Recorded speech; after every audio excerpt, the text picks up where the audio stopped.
What is up, guys? It is AJ. This is the Cage MMA podcast. Today we're talking about UFC Fight Night, Teixeira versus Smith coming up. I can't wait for this card. It's May 13th in Jacksonville.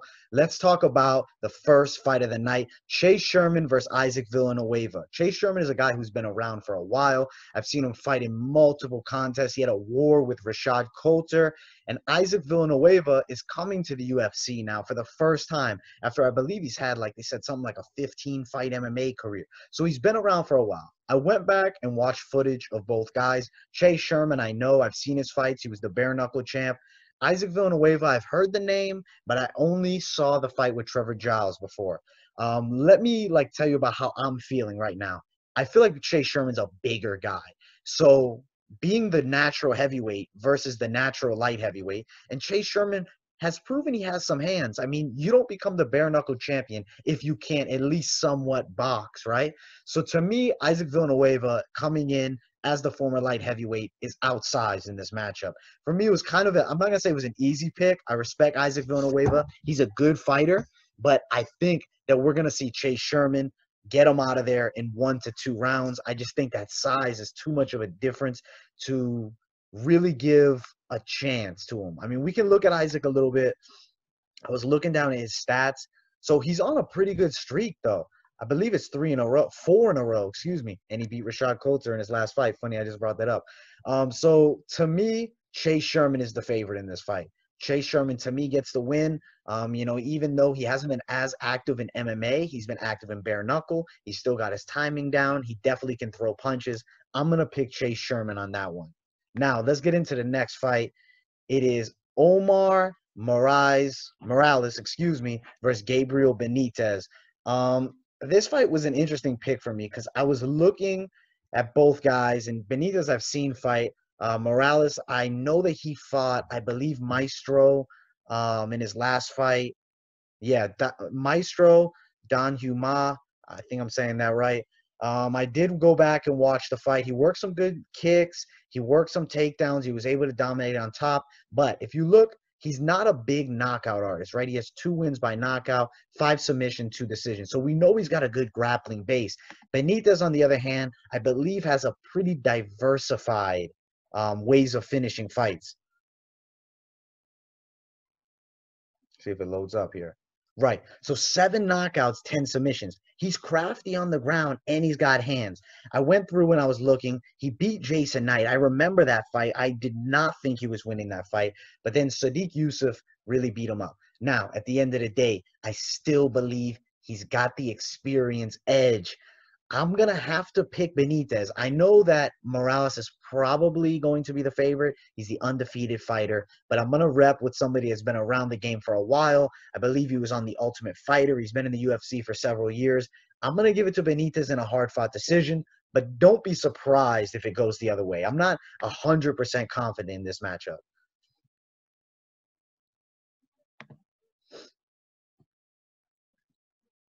Things run a little slow. I apologize. Now, Hunter Azure, Brian Kelleher. This is an interesting fight because Brian Kelleher is a guy that has pulled off some big wins. Beat Renan Barão, which I thought was huge. Had a good fight in a scrap with John Lineker, I believe. And in his last fight, he pulled off a pretty big upset. Off the top of my head, Ode Osborne, I believe, was the opponent. Yes, Ode Osborne. He submitted him. Now, he lost 2 fights in a row before that, but he turned it up. I mean, this guy, if you look, he's fought some solid fighters in the UFC. He's been around for a minute now. 2017 was his debut. I remember it. I didn't think he was going to beat Yuri Alcantara. I definitely didn't think that.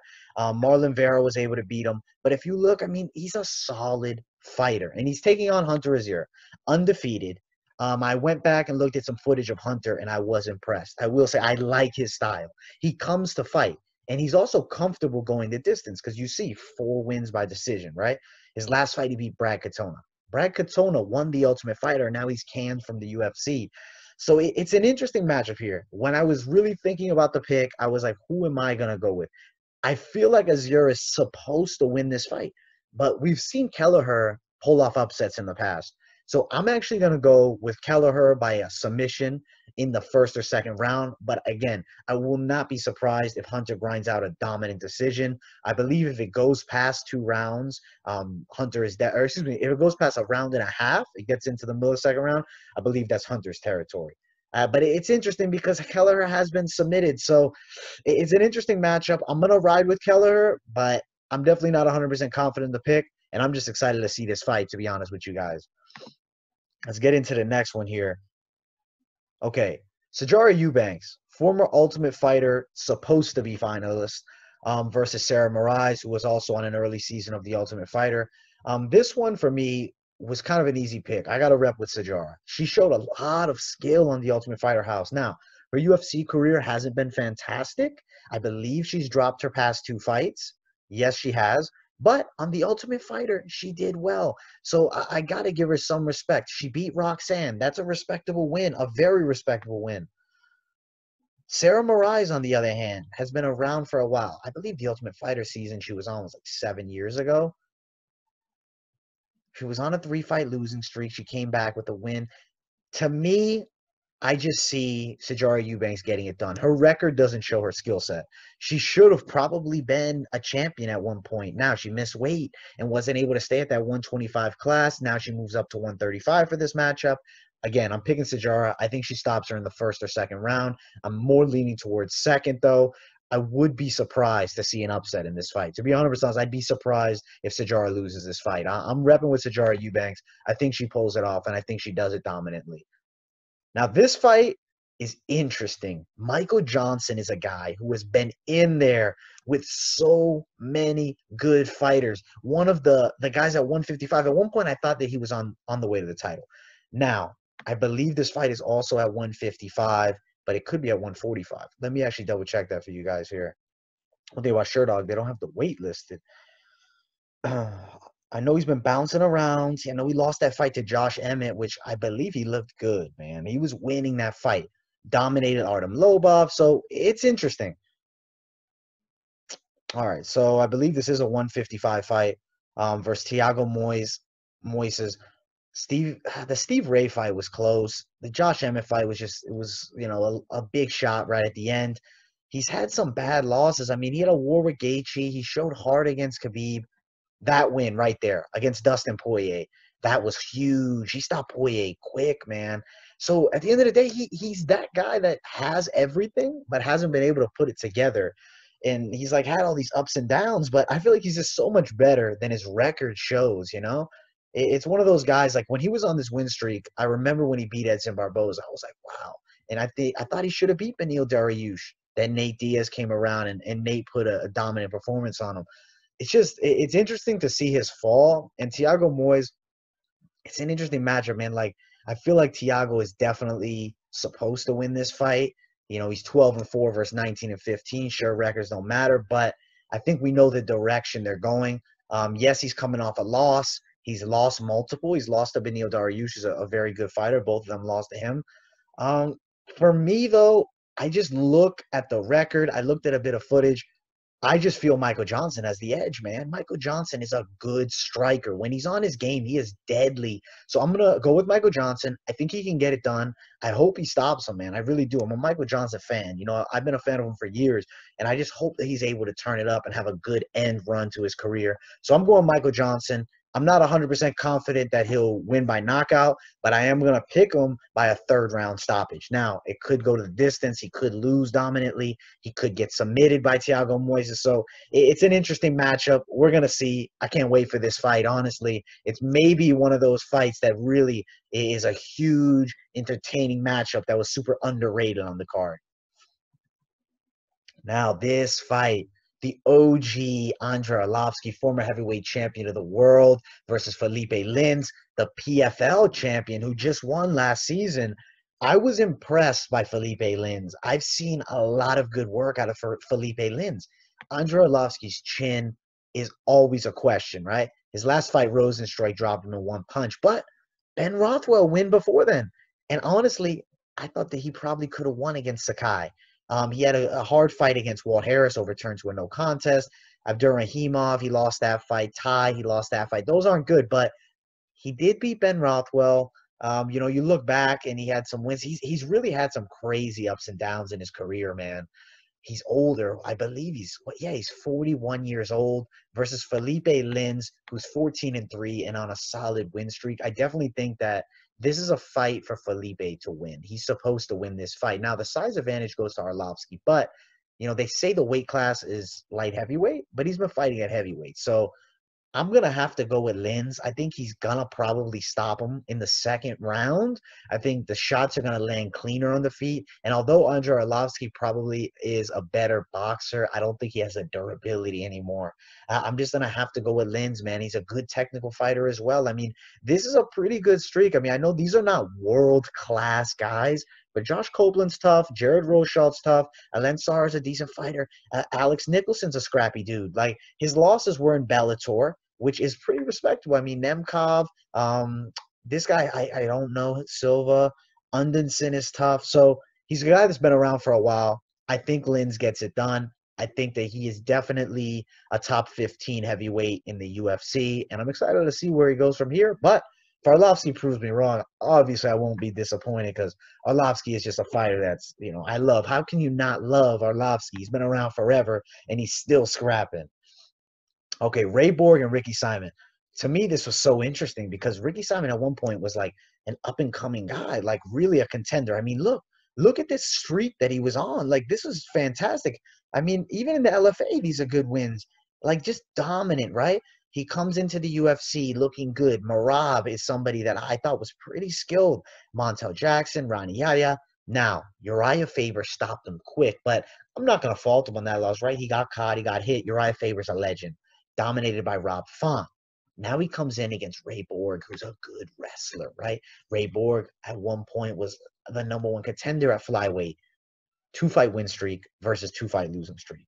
I'm not the biggest fan of these matchups.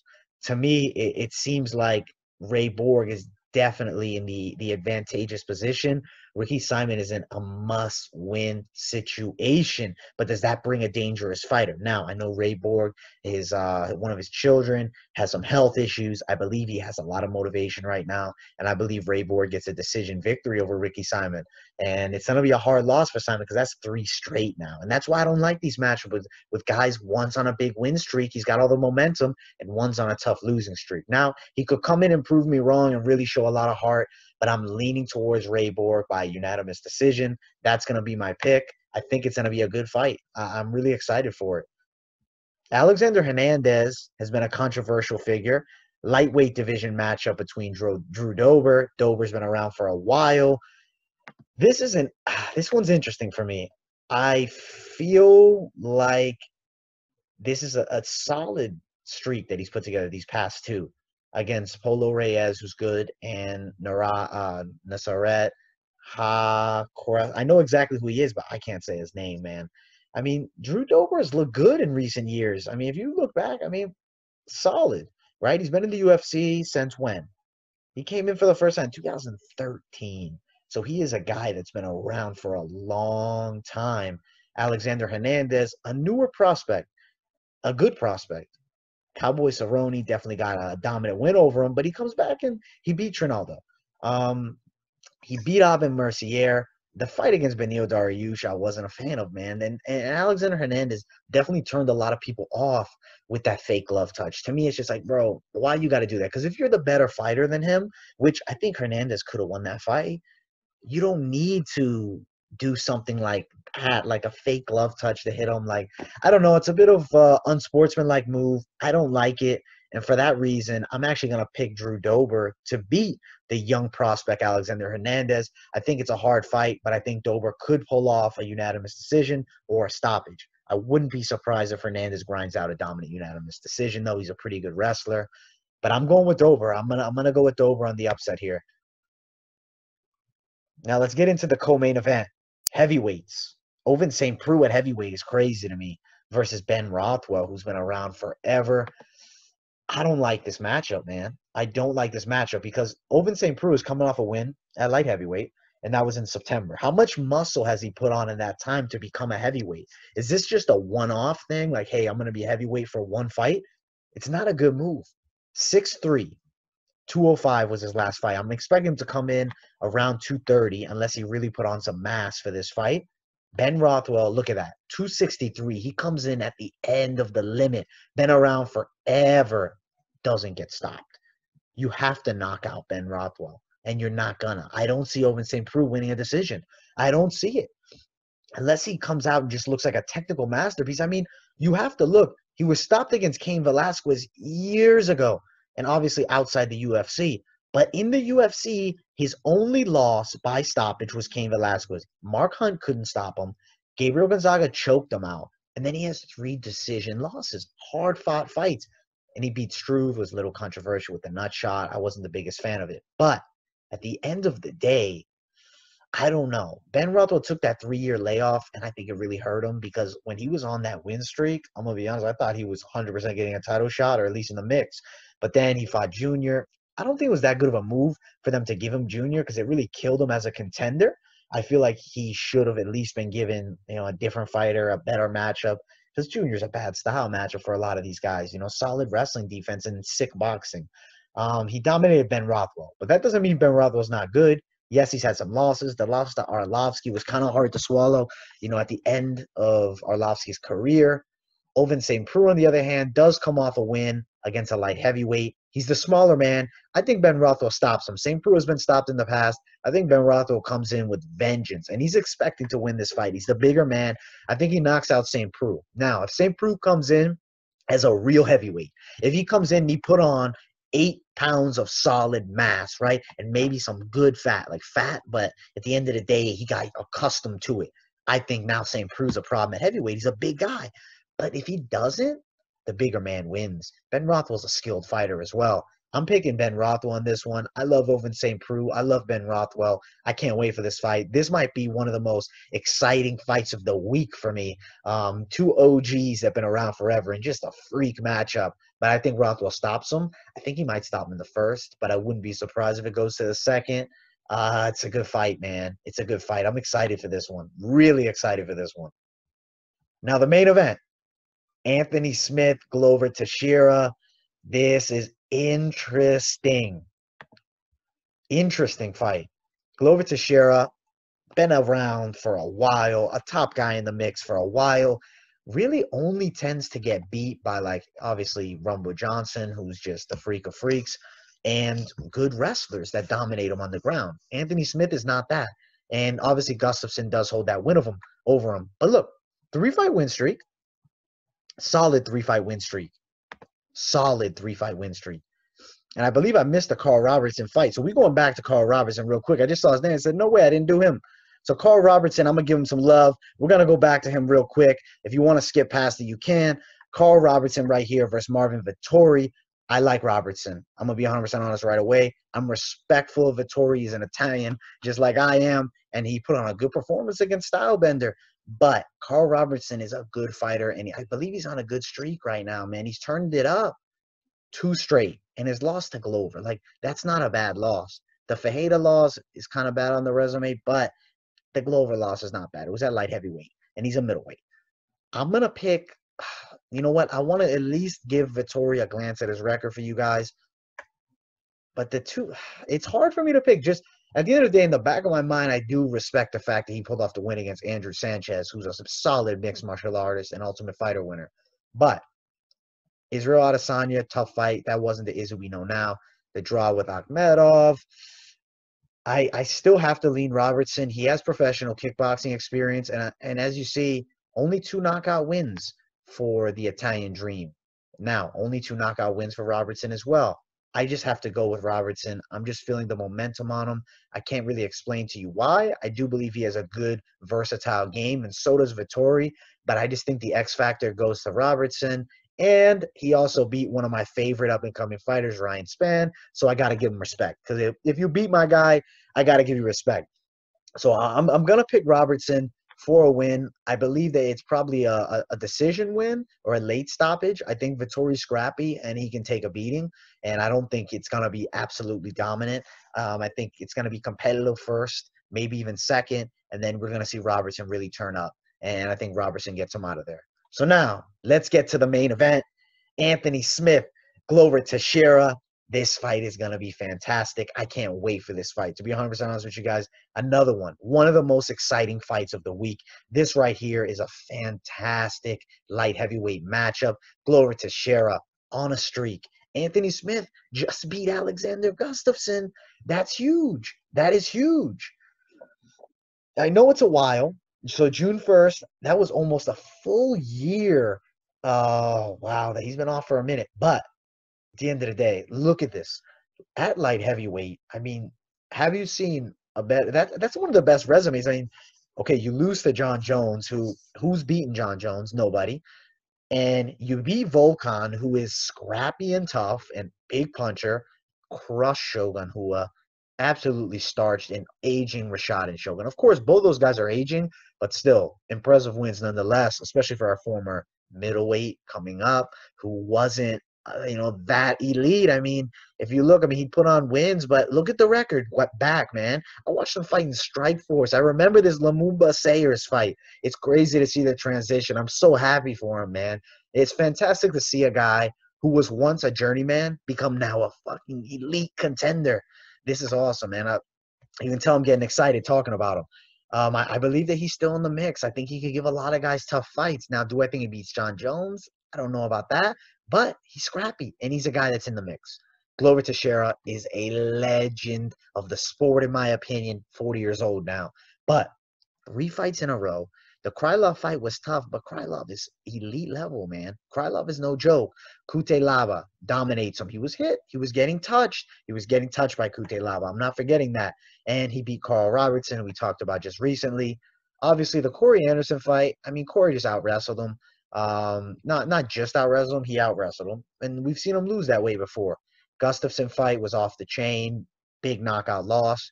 Holds a win over Jared Cannonier, which is impressive. I mean, you look at the resume, it's still solid for Glover Teixeira's last 3.